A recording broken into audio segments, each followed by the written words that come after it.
In rugged mountains and remote valleys, peaceful outings can erupt into sudden chaos when immense predators strike without warning. Camps collapse, cabins splinter, and travelers scatter as survival hangs by a thread.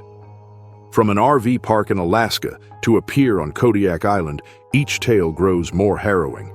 In this video, we'll uncover 6 chilling encounters that remain unforgettable. On the evening of September 7, 2025, a remote recreational vehicle park situated along the southern coast of Kodiak Island, Alaska, became the scene of a terrifying wildlife encounter that would leave 3 people injured and dozens of campers shaken. The park, nestled between dense spruce forests and a rocky shoreline, is approximately 15 miles from the nearest town and has operated for nearly 2 decades as a popular destination for tourists seeking to experience Alaska's rugged wilderness. The area was renowned for its abundant wildlife, particularly the salmon runs that drew both fishermen and the island's famous Kodiak bears during late summer and early fall. Local authorities had long warned visitors about proper food storage and waste disposal. Yet, the combination of human complacency and a particularly hungry bear proved devastating that September evening. Marcus Ellison, a 50-year-old software engineer from Oregon, had arrived at the park 3 days earlier with his 2 children, 9-year-old Petra and 12-year-old Jasper, hoping to spend a week fishing and exploring the island's coastal trails. The family had set up camp in a spot near the tree line, where they could watch the sunset over the water while cooking their evening meals. Earlier that day, Marcus and his children had spent hours fishing at a nearby creek, returning with several large salmon that they cleaned and prepared on a wooden table near their campsite. In what would later be identified as a critical mistake, Marcus had disposed of fish guts and scraps in a plastic bag that he left beside their picnic area, intending to take it to the park's bear-proof dumpster after dinner. As twilight settled over the park around 8:30 that evening, the Ellison family gathered around their campfire, roasting marshmallows and discussing their plans for the following day. The air was cool, filled with the scent of wood smoke and pine. Other campers could be heard laughing and talking at nearby sites, their lanterns creating small pools of light in the growing darkness. Nobody noticed the massive shape moving through the shadows at the forest's edge, drawn inexorably toward the scent of fish blood and discarded salmon remains. The Kodiak bear that emerged from the tree line weighed an estimated 900 pounds and stood nearly 10 feet tall when it reared up on its hind legs. Marcus spotted the animal first, a dark silhouette that seemed to materialize from the darkness itself, moving with surprising speed toward their campsite. He shouted a warning to his children and lunged for a wooden bench near the fire, hoping to use it as a barrier between his family and the approaching predator. The bear, however, was not deterred by his defensive gesture. It charged forward with explosive power, closing the distance in seconds. Marcus swung the bench with all his strength, but the bear batted it aside as if it were made of cardboard, the wood splintering on impact. The animal's massive paw struck Marcus in the chest, sending him sprawling backward onto the ground near the fire pit. Before he could scramble away, the bear was on top of him, its enormous jaws clamping down on his shoulder with crushing force. Marcus screamed in agony as the bear's teeth tore through his jacket and into the muscle beneath, shaking him violently like a rag doll. Petra and Jasper watched in horror as their father disappeared beneath the massive predator. Jasper, the older of the two, grabbed his sister's arm and tried to pull her toward the RV, but the bear's attention had already shifted. It released Marcus and wheeled toward the children, its eyes reflecting the firelight. Petra stumbled and fell, and in that instant the bear's paw swept across her back, its claws raking through her jacket and leaving deep scratches across her shoulder blades. She cried out in pain and terror, crawling desperately toward the vehicle. Jasper positioned himself between the bear and his sister, waving his arms and yelling, in an attempt to distract the animal. The bear lunged forward, catching the boy's jacket in its jaws and dragging him several feet across the campsite. Jasper kicked and thrashed, his jacket tearing, and somehow managed to slip free from the garment, leaving it in the bear's mouth as he scrambled backward on his hands and knees. The bear, now in a frenzy, began destroying everything in its path. It overturned their camping chairs, sending them flying into the darkness. It tore apart their cooler, scattering food and ice across the ground. The wooden table where they had cleaned the fish was flipped and smashed. The neatly stacked firewood was scattered in all directions. The family's tent was ripped from its stakes and shredded, their belongings strewn across the campsite. Marcus, bleeding heavily from his shoulder wound and barely conscious, managed to pull himself to his feet. He called hoarsely to his children, urging them to run. The three of them staggered toward the forest on the opposite side of their campsite, leaving behind their destroyed camp. The bear, having demolished their gear, turned and began pursuing them, crashing through the underbrush. Other campers, alerted by the screams, emerged from their RVs armed with flashlights, rocks, and metal poles. A retired park ranger named Theodore Vance began throwing stones at the bear while shouting at the top of his lungs. Others joined in, creating a wall of noise and projectiles that finally gave the animal pause. A woman struck a metal pot repeatedly with a ladle, the clanging sound echoing through the night. Slowly, reluctantly, the bear backed away, its massive head swinging from side to side as it assessed the growing number of humans confronting it. After what seemed like an eternity, but was likely no more than 2 minutes, the bear turned and lumbered back into the forest, disappearing into the darkness from which it had emerged. The Ellison family was rushed to the park's first aid station, where their injuries were treated before they were transported by helicopter to a hospital on the mainland. Marcus required surgery to repair the damage to his shoulder, while both children were treated for lacerations and severe psychological trauma. Wildlife officials who investigated the incident the following day found the discarded fish remains that had initially attracted the bear. They warned other visitors that food-conditioned Kodiak bears, those that had learned to associate humans with easy meals, could attack with devastating speed and force, often without any warning signs. The park implemented stricter waste disposal policies, and the bear responsible for the attack was tracked and relocated to a more remote area of the island. However, officials acknowledged that it might eventually return to areas populated by humans. On the morning of June 19, 2024, the mountain town of Evergreen, Colorado, a community of approximately 9,000 residents nestled in the foothills west of Denver, became the site of a violent wildlife encounter that highlighted the growing dangers of human-wildlife conflict in suburban areas. Evergreen had experienced rapid development over the previous decade, with new housing subdivisions pushing deeper into traditional bear habitat. The town's waste management system had struggled to keep pace with population growth, and many residents continued using standard trash bins rather than the bear-resistant containers recommended by wildlife officials. Black bears, normally timid creatures that avoided human contact, had become increasingly bold as they learned that residential areas offered easy access to food waste. Daniel Cruz, a 41-year-old sanitation worker who the county waste management department had employed for nearly 15 years, began his shift that Wednesday morning at 5:30, following his usual route through the winding mountain roads that connected Evergreen's various neighborhoods. Daniel had encountered black bears numerous times during his career, usually spotting them from a distance as they fled into the forest at the sound of his approaching truck. He had attended multiple safety training sessions about wildlife encounters and carried bear spray in his vehicle, though he had never needed to use it. That morning's route included a stop behind a small shopping complex where several dumpsters served local restaurants and a grocery store. The alley behind the complex was narrow and lined with tall pine trees, creating deep shadows even in the early morning light. Daniel backed his truck up to the first dumpster and climbed down from the cab, noting the scattered garbage on the asphalt around the container. He muttered under his breath about restaurant staff who failed to secure lids properly, then grabbed the metal bin and began wheeling it toward the truck's hydraulic lift. He heard a rustling sound behind the dumpster, but assumed it was wind moving through the trees, or perhaps a raccoon scavenging for scraps.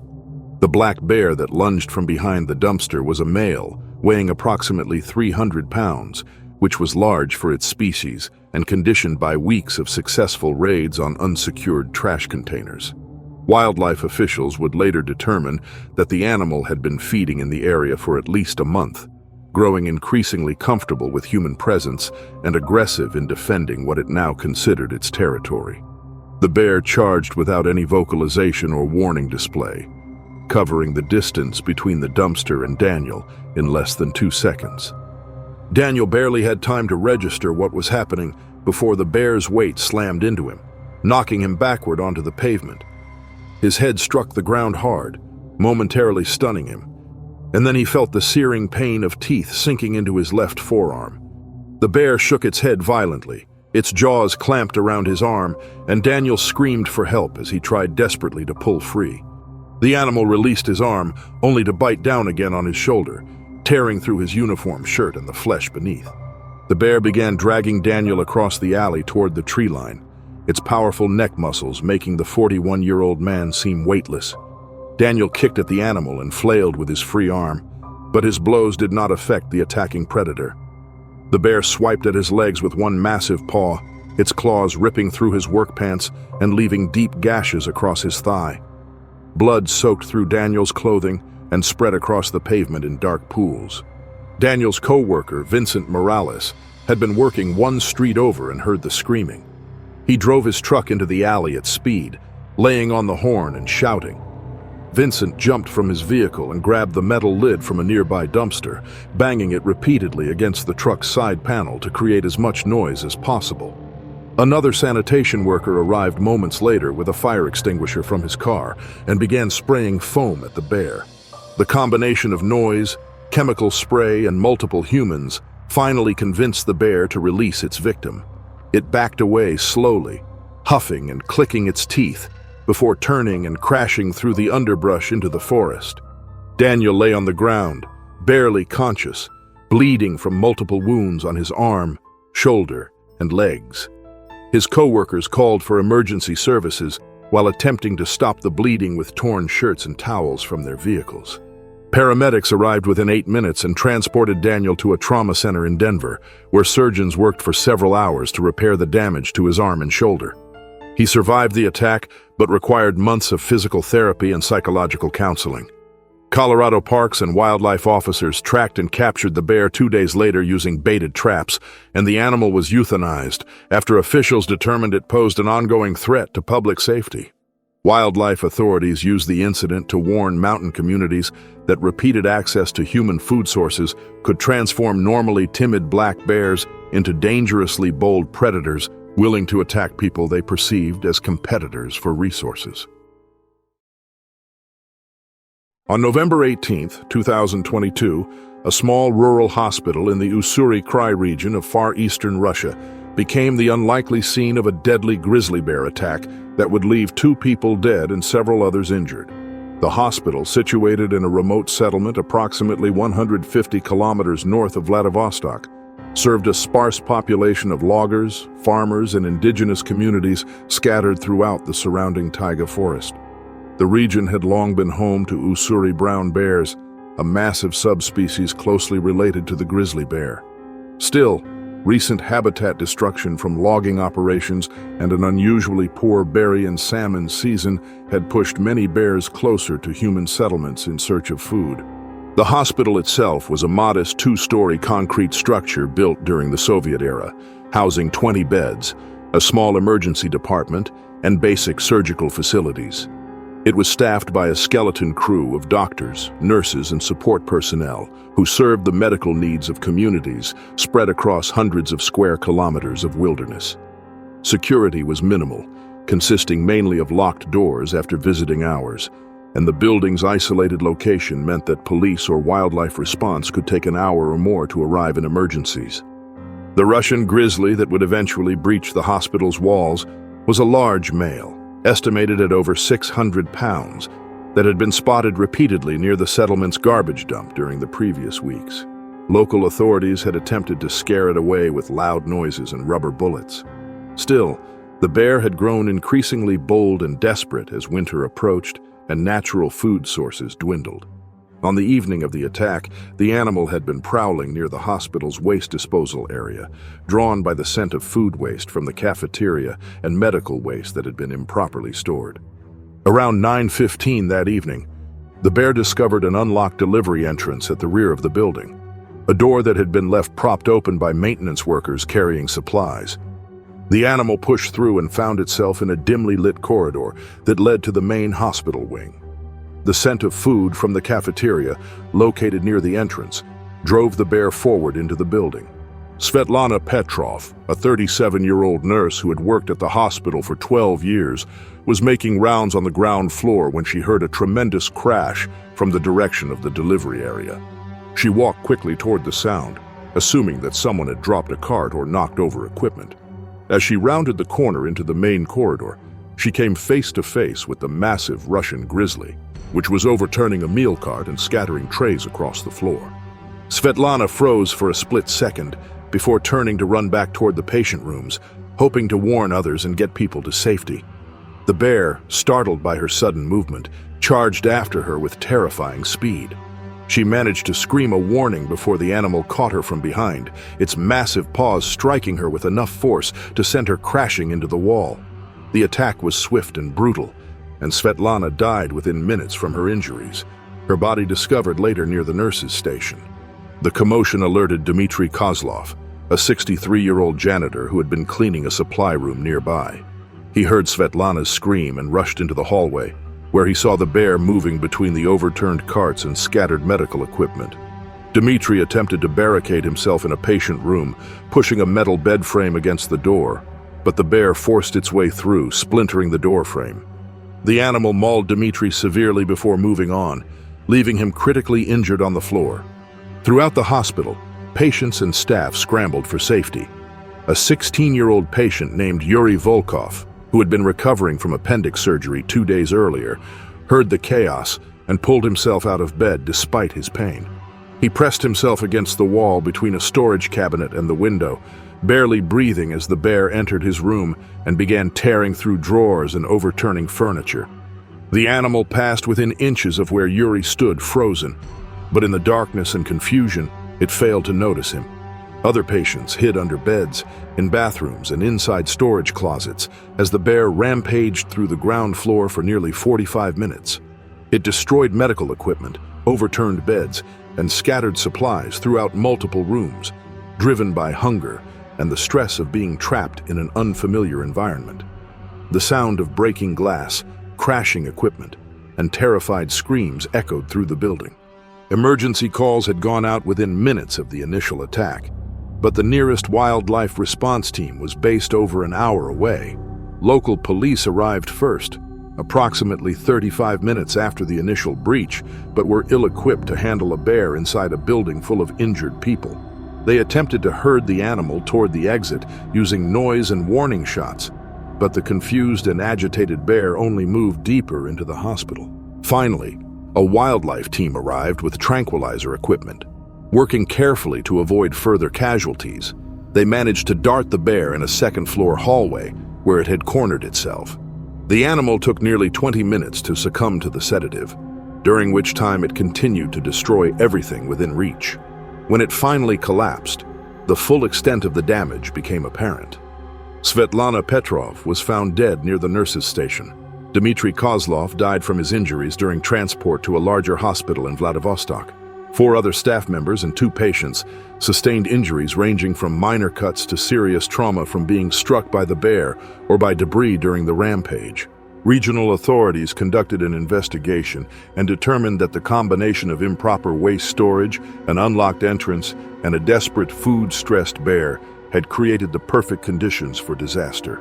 They implemented stricter protocols for waste management and building security at rural facilities throughout the region, warning that climate change and habitat loss were increasingly pushing large predators into human spaces, and that even buildings once considered safe were now vulnerable to desperate wildlife.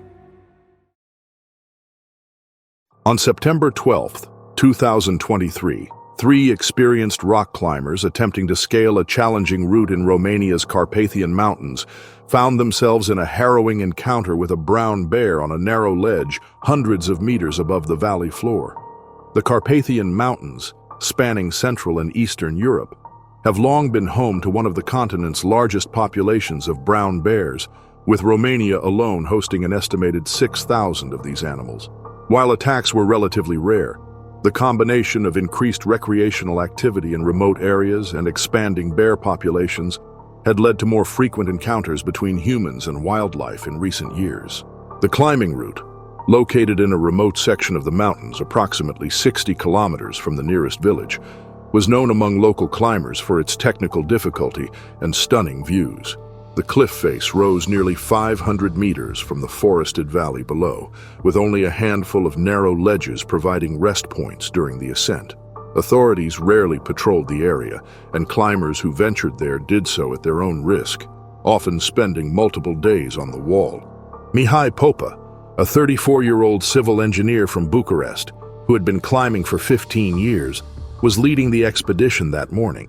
Behind him on the rope were Andra Stoica, a 28-year-old physical therapist and experienced alpinist, and Cosmin Radu, a 31-year-old wildlife photographer who had joined them to document the climb. The three had begun their ascent at dawn, making good progress up the lower sections of the route.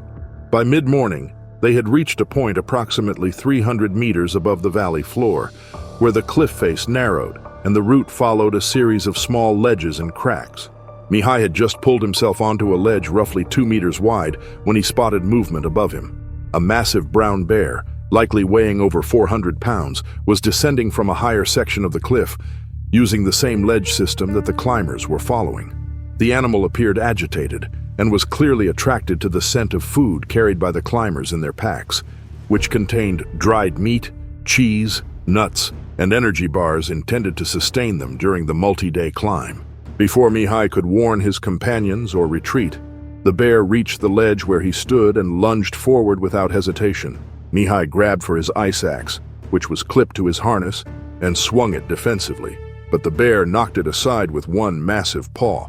The force of the blow sent Mihai slamming backward against the rock wall, his helmet striking the stone with a sickening crack. The bear's jaws clamped down on his shoulder, and he felt the teeth grinding against his collarbone through the layers of his climbing jacket. Below him on the rope, Andra and Cosmin watched in horror as Mihai struggled with the bear. Andra attempted to climb down to a lower ledge, but in her panic, she lost her footing on the smooth rock and slipped, scraping down several feet before her rope caught her. The bear released Mihai momentarily and turned its attention to the movement below, swiping one massive paw toward Andra. Its claws caught the top of her climbing pack, tearing through the fabric and sending gear tumbling down the cliff face. Cosmin, positioned on a small outcropping about 5 meters below Andra, pressed himself flat against the rock face as water bottles, carabiners, and food supplies rained past him. The bear, now in a frenzy over the spilled food, began tearing at the backpacks that the climbers had secured to the ledge. It ripped open Mihai's pack first, scattering clothing, equipment, and food across the narrow space. Dried sausages and energy bars disappeared into the bear's mouth as it continued to destroy everything within reach. Mihai, bleeding from his shoulder wound and barely able to maintain his grip on the rope, shouted instructions to his companions, urging them to remain still and quiet. The bear continued its rampage for several more minutes, systematically destroying each pack it could reach and consuming any food items it found. At one point, it approached Cosmin's position, and the photographer remained absolutely motionless as the animal sniffed at his pack, which contained his camera equipment and a portion of their food supplies. The bear bit into the pack, tearing it open and sending his expensive cameras tumbling down the cliff to shatter on the rocks below. Andra managed to retrieve a signal flare from a pocket in her jacket, a safety device they had brought in case of emergencies. With trembling hands, she ignited it, and the bright red flame and accompanying smoke filled the air around the ledge. The loud hissing sound and acrid smell of the burning flare finally drove the bear backward. It retreated up the ledge system, climbing higher on the cliff face until it disappeared over a rock outcropping. The three climbers remained frozen in position for nearly 20 minutes, afraid that any movement might bring the bear back. When they finally determined it was safe to move, they assessed their situation. Mihai's shoulder was badly injured, bleeding through his jacket. Andra had sustained deep scrapes and bruises from her fall, and all three were shaken and traumatized. Most of their supplies had been destroyed or scattered down the mountainside, including much of their climbing gear. Using their remaining equipment, they managed a careful descent that took the rest of the day and into the evening. Mihai required immediate medical attention when they finally reached the valley floor, where a local shepherd with a mobile phone was able to call for emergency services. He underwent surgery to repair the damage to his shoulder and remained hospitalized for a week. Wildlife authorities later explained that the bear had likely been using the ledge system as a travel route and had probably cached food on the higher sections of the cliff. When it encountered the climbers and smelled their supplies, its instinct to defend its territory and compete for food had overridden any fear of humans, leading to the aggressive behavior that had nearly cost 3 people their lives. On September 15, 2023, a wildlife photography expedition in northwestern Montana's wilderness turned into a fight for survival when a protective mother grizzly bear attacked a group of 3 people who had inadvertently come between her and her cubs. The area, located in a remote section of mountainous terrain near the Canadian border, was renowned for its pristine wilderness and abundant wildlife, attracting photographers and nature enthusiasts from around the world. However, the region's beauty came with inherent dangers, as it was home to one of the lower 48 states' most concentrated grizzly bear populations. Liam Carter, a 34-year-old professional wildlife photographer from Seattle, had organized the expedition with 2 colleagues, planning to spend 5 days documenting the area's wildlife during the early autumn season, when animals were particularly active in preparation for winter. Liam had been photographing wildlife for nearly a decade and had completed multiple trips to bear country, always following safety protocols and maintaining appropriate distances from dangerous animals. His companions were Rebecca Ashford, a 29-year-old photography assistant and outdoor educator, and Thomas Chen, a 41-year-old naturalist who served as their guide and safety coordinator. The group had hiked approximately 8 miles from the nearest trailhead, setting up a temporary base camp near a small creek that ran through a heavily forested valley. The location had been chosen specifically because of recent reports of grizzly activity in the area, with local authorities confirming multiple sightings of a female bear with 2 cubs. The team planned to photograph the bears from a safe distance, using telephoto lenses and never approaching closer than the recommended minimum of 100 yards. On the morning of the attack, the 3 had been preparing their camera equipment on a small clearing beside the creek, organizing tripods, lenses, and other gear while discussing their strategy for the day. The sound of running water had masked the approach of the bear family, which had been moving through the forest on the opposite side of the creek. Neither the humans nor the bears had been aware of each other's presence until the moment when the sow grizzly emerged from the brush approximately 30 meters away and spotted the group. The bear's reaction was immediate and violent. Interpreting the humans as a threat to her cubs, she charged without warning, crossing the creek in massive bounds that sent water spraying in all directions. Liam, who was closest to the bear's approach, had just enough time to grab the can of bear spray attached to his belt and discharge it toward the charging animal. The orange cloud of capsaicin spray filled the air between them, but the bear's momentum carried her through it without slowing. The grizzly crashed into Liam with tremendous force, knocking him backward onto the rocky ground. His bear spray can flew from his hand and clattered away across the stones. The animal's jaws closed on his thigh, and he felt the teeth puncture through his heavy canvas pants and into the muscle beneath. The bear shook him violently, her enormous strength ragdolling his body despite his attempts to protect himself. Rebecca, who had been standing several meters away adjusting a tripod, rushed toward Liam, grabbed a fallen branch, and swung it at the bear. The animal released Liam's leg and turned on her, rising on her hind legs to her full height of nearly 8 feet. One massive paw swept through the air and connected with Rebecca's torso, sending her flying backward into a spruce tree. She hit the trunk hard and collapsed to the ground, the wind knocked from her lungs. Thomas activated the air horn he carried for emergencies, the piercing blast echoing through the forest. The bear dropped to all fours and began tearing through their camp, destroying equipment with savage efficiency. Tripods were knocked over and bent beyond repair, camera bags were ripped open and their contents scattered, and a cooler containing their food supplies was crushed and torn apart. The animal seemed intent on eliminating every trace of the human's presence, driven by the instinct to protect her nearby cubs.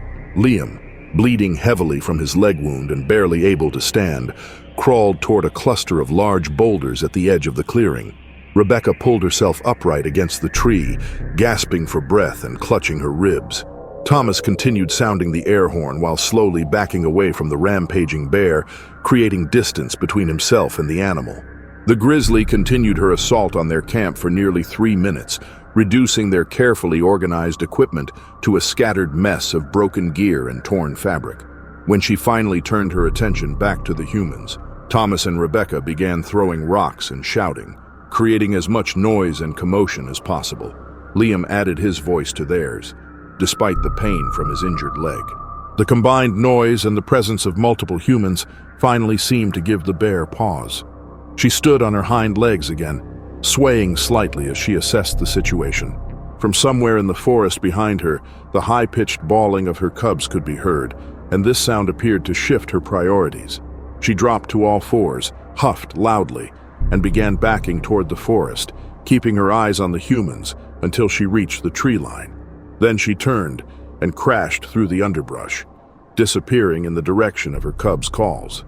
The 3 photographers remained in defensive positions for nearly 10 minutes after the bear's departure, afraid that any movement might bring her back. When they finally felt safe enough to assess their injuries, they discovered that Liam's thigh wound was serious and would require immediate medical attention.